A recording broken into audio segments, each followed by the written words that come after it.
मोदी ने आज देश में सबसे बड़े विमानवाहक युद्धपोत विक्रमादित्य की सवारी की।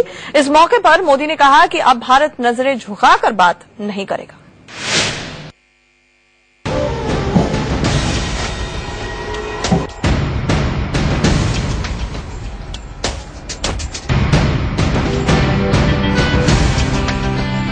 प्रचंड बहुमत पाने वाले देश के प्रधानमंत्री आज देश के सबसे शक्तिशाली और विशाल युद्धपोत और विमान वाहक जहाज आईएनएस विक्रमादित्य पर सवार हुए।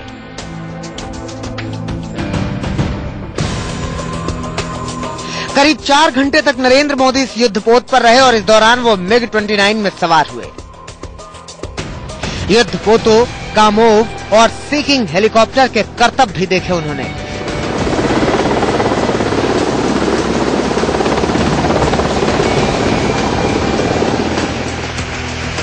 हम आपको सिलसिलेवार तरीके से बताते हैं मोदी का पूरा दौरा कैसे हुआ।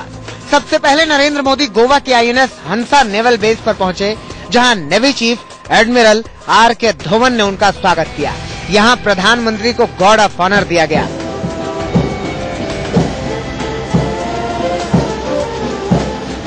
इसके बाद मोदी हेलीकॉप्टर में सवार हुए। यहां से मोदी इस हेलीकॉप्टर से आईएनएस विक्रमादित्य के लिए निकले। कुछ ही देर में मोदी का हेलीकॉप्टर आईएनएस विक्रमादित्य पर उतरा। यहां सबसे पहले नरेंद्र मोदी ने MiG-29 विमान का जायजा लिया।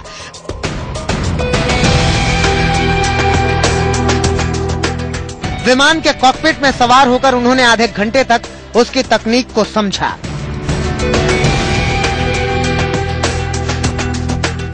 विमान से उतरने के बाद उन्होंने विमान के पायलट और वायुसेना और नौसेना के अफसरों से हाथ मिलाया।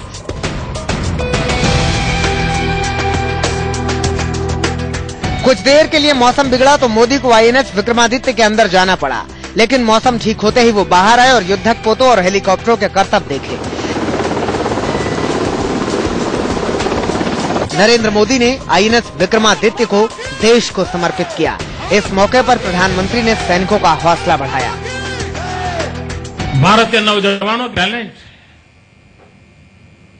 इनोवेशन, रिसर्च, टेक्नोलॉजिकल अपग्रेडेशन, सुरक्षा की हर प्रकार की ताकत और साथ साथ हमारी मानव शक्ति भी जितनी सामर्थ्यवान होगी, दुनिया की कोई ताकत कभी भी भारत की तरफ आंख उठाकर नहीं देख सकती।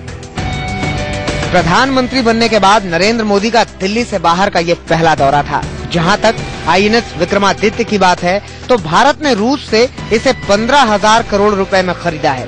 ये 16 नवंबर 2013 को भारत के बेड़े में शामिल किया गया था। इस पर 30 लड़ाकू विमानों और हेलीकॉप्टरों समेत 1600 नौसैनिक सवार रहते हैं। Bureau report, India news.